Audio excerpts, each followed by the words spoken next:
There's more than one way to access your intuition, and some of our gifts are stronger than others.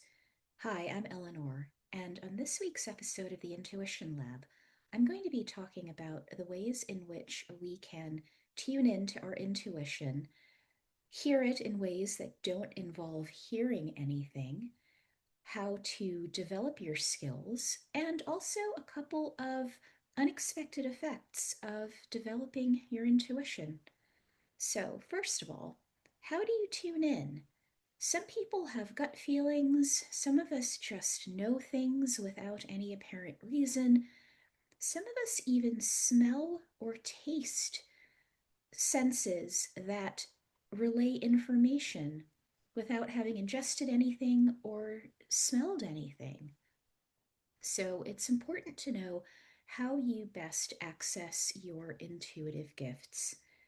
And there are a few ways to do this. So you may or may not have heard about the 5 or 6 clairs, methods of extrasensory perception that include clairvoyance, so clear seeing, seeing images either literally or figuratively, clairaudience, so hearing messages as if someone is speaking in your ear, claircognizance, just knowing without having any data or previous experience about a topic, clairsentience.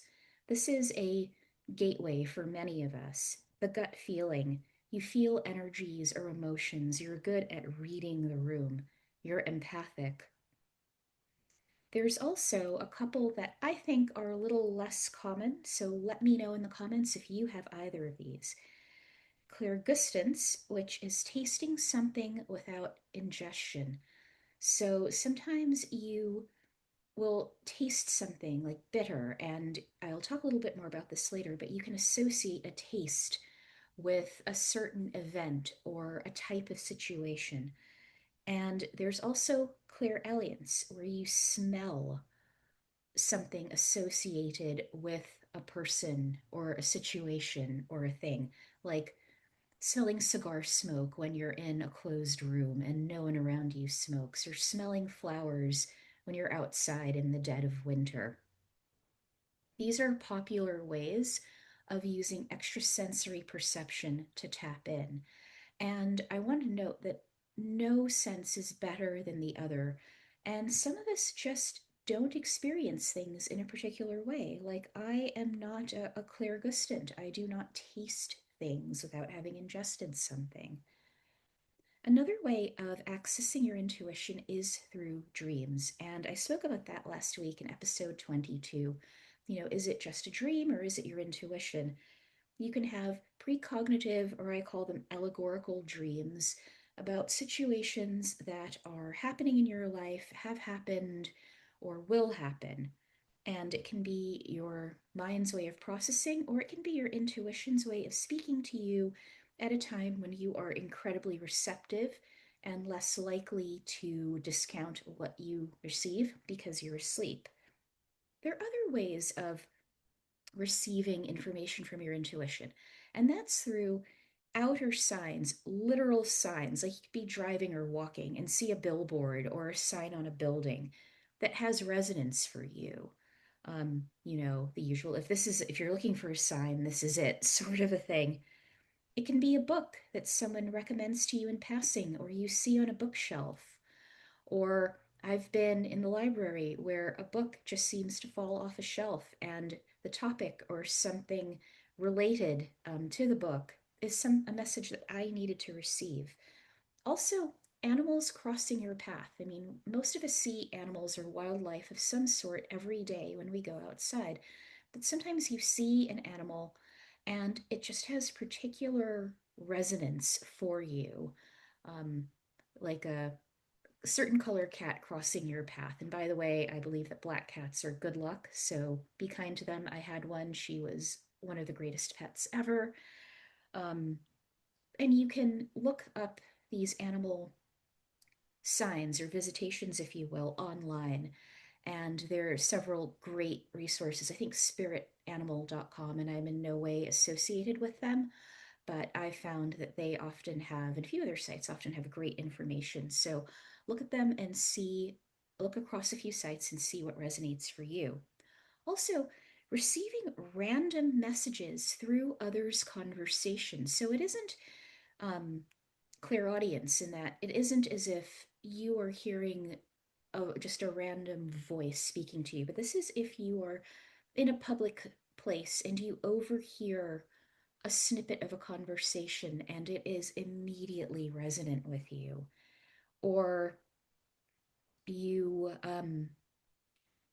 are talking to someone and they use a particular phrase or a particular figure of speech that resonates. And on rare occasions, sometimes people will actually approach you with a message, and sometimes it's scammy, but in other cases, it'll feel different. It'll feel like you are really receiving a targeted message.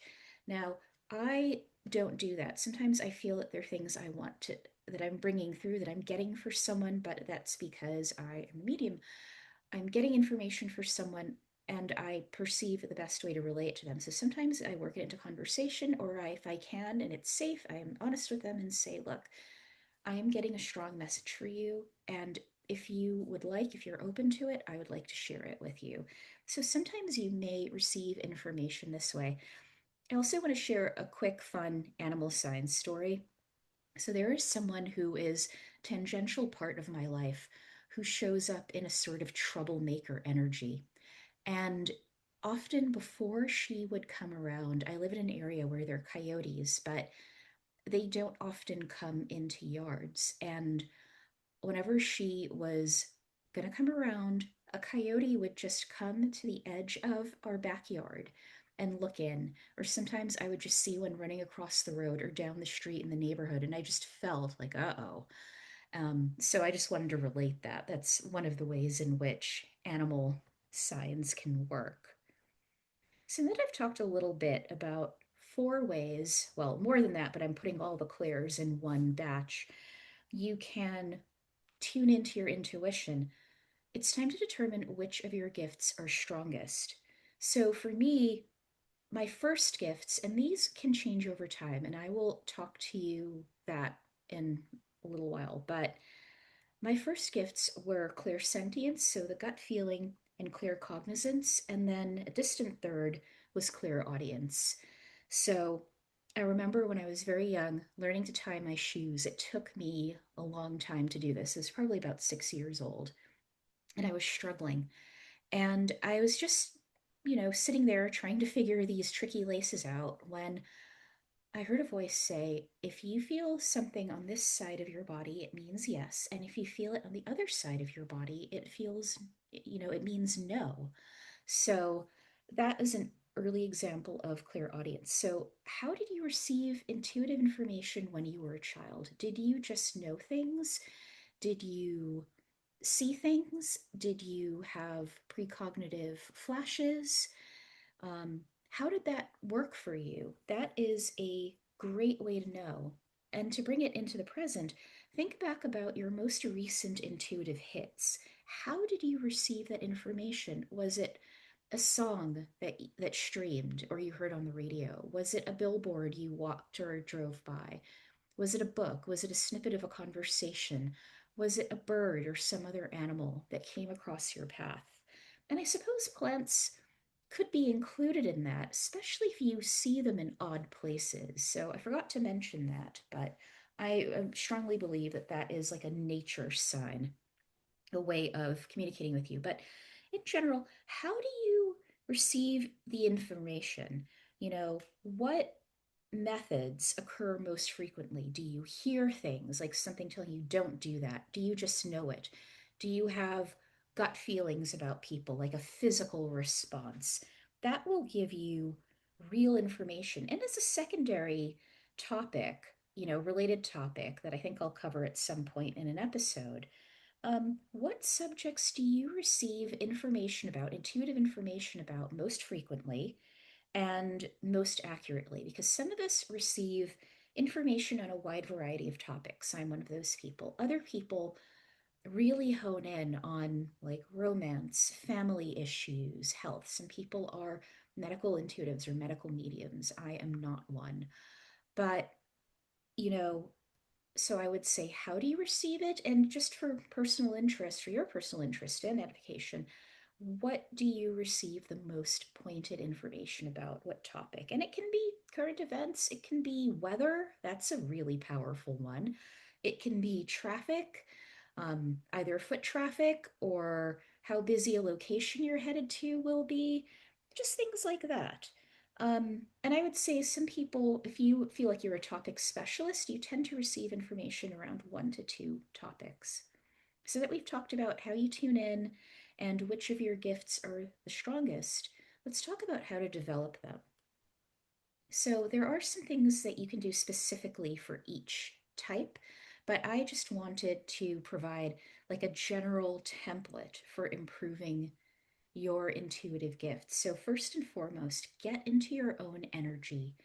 I have a couple of episodes about this. One is ground, shield, and shed. You want to get rid of outside influences as best you can. So, world events, people around you, others' expectations, your own disappointments. Um, you want to be able to just push that away from you, keep it away from you, and also to get into your own energy once you've gotten other influences away. So I have an episode 4, about the energetic 5 state, where you are balanced, you are neither, you know, depressed, you're calm yet alert, and slightly positively expectant, I would say. So you're not overly happy, you're not sad, you're not angry, you're not in the throes of any strong emotion. You are in a calm, balanced state, as if you were just sitting on a bench watching the world go by and just perceiving it and not having any real attached interest to it. Because that way, you know, you're not reading into the information you're getting, you're just perceiving it and you can interpret it later. So once you're in your own energy, I encourage you to meditate or otherwise ground and center yourself. So I enjoy sitting in silence, but that doesn't work for everyone. Sometimes we can best tap into our intuition when we're engaged in a repetitive yet mindless task, like folding laundry, doing dishes, cleaning up, sometimes working on a craft like knitting. That's something where you can actually hurt yourself. Some of us access it best while moving our bodies, like running or walking or exercising. And there's always the great shower thoughts or taking a bath or just, you know, sitting in a tub of water or a pond or a pool if you have access to that. But find a way to ground and center yourself once you're in your energy. Then notice what comes through. And in general, throughout your day, note your intuitive hits and then qualify them. So I encourage you to log your intuitive hits. And I also have an episode about this if you look in my archives. I would note the date, the time, how you received the information. So that's what this episode is about. What you received, you know, its later accuracy, if you can verify it, and then any insights you have into it, like, you know, how much of it you got right. Um, you know, did you receive the information in one primary way or in a combination of ways at different times? So take a note of it. Also, set the intention and be open to developing whatever your intuitive gifts are, you know, within limits. You don't want to leave yourself so energetically open that all sorts of lower energies or other people's attitudes stick to you. But, you know, it's like with anything you want to accomplish. If you want to grow a garden, if you want to run a better mile, if you want to have some sort of personal best or just achieve something, you're setting the intention to do it. So set the intention to develop your gifts and then say, yes, I am open to receiving, you know, intuitive information in the ways I am open to and any new ways that might develop. Also, consider doing mini challenges with yourself. So think about a situation in your life that's close to you, or that you're involved in but not overly emotionally invested in. So you have some way of pretty quickly verifying the information you receive. And do a mind dump on the topic. You know, like, I have to go to this party, and here's what I feel is going to happen. And I got this gift, and this is how I think it will be received. but you want to go from intuition, not expectation. And then review and verify it. So it's a mini challenge to see if you can anticipate or you can clarify on your own.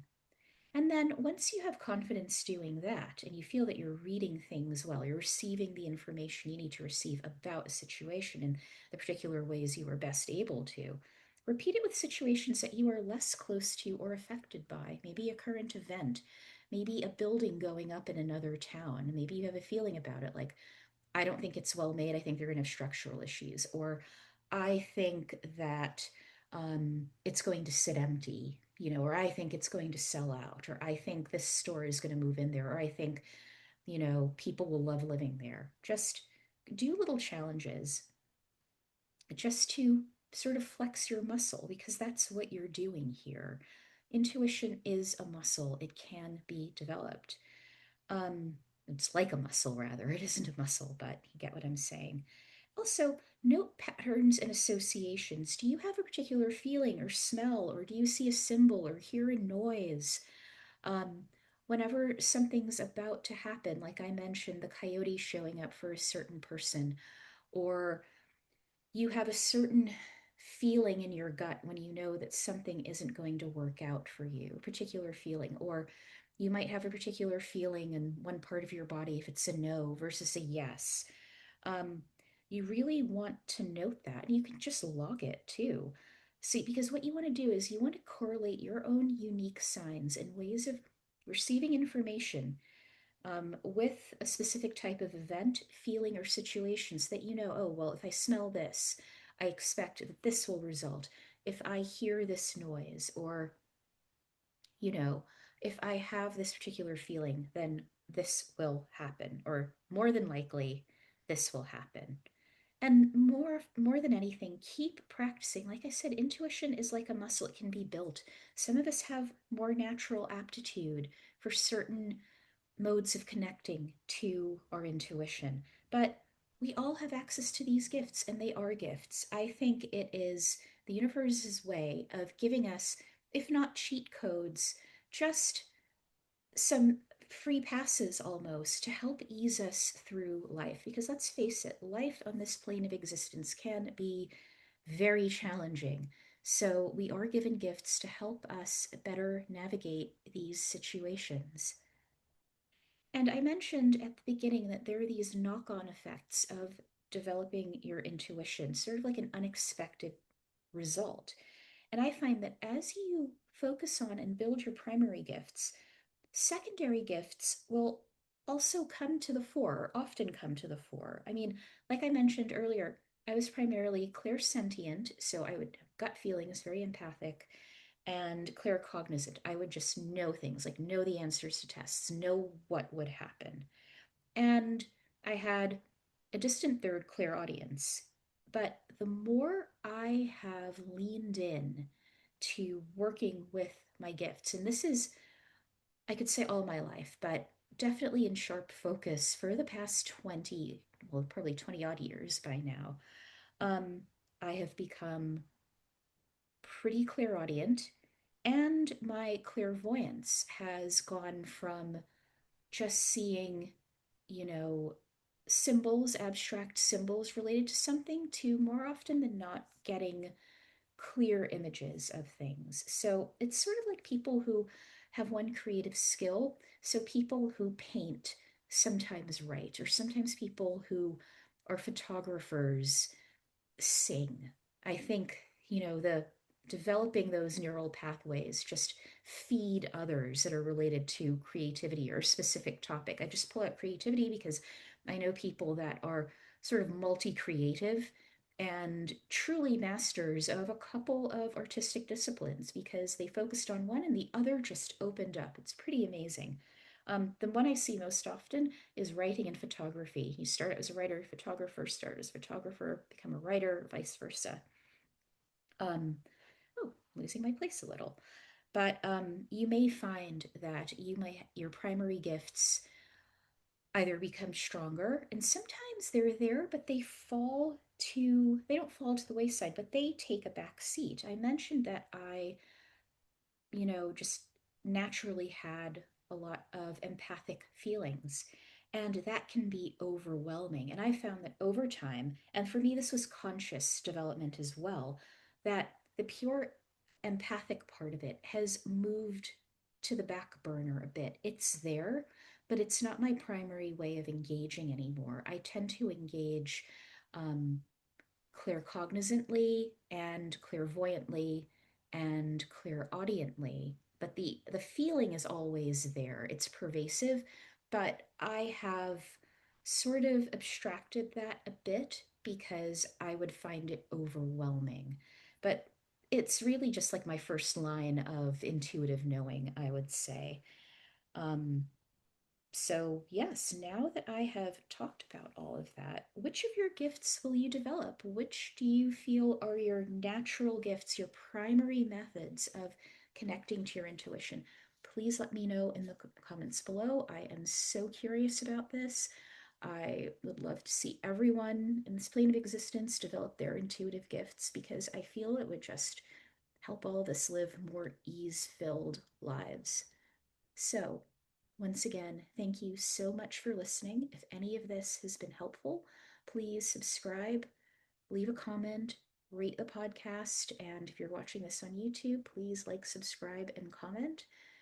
And if you are working on building your intuition, especially because you find yourself at a crossroads in life, I invite you to join my free, pretty new Pathfinders community. It's on Telegram, it's free. And I see it as a visionary, as I put it, not venting space, where I will post weekly topics for thought, intuitive tools you can use in your day to day life, and just helping you to flex your intuitive muscle, make that next best step for yourself, and just move forward in clarity and peace. So, until next week, goodbye.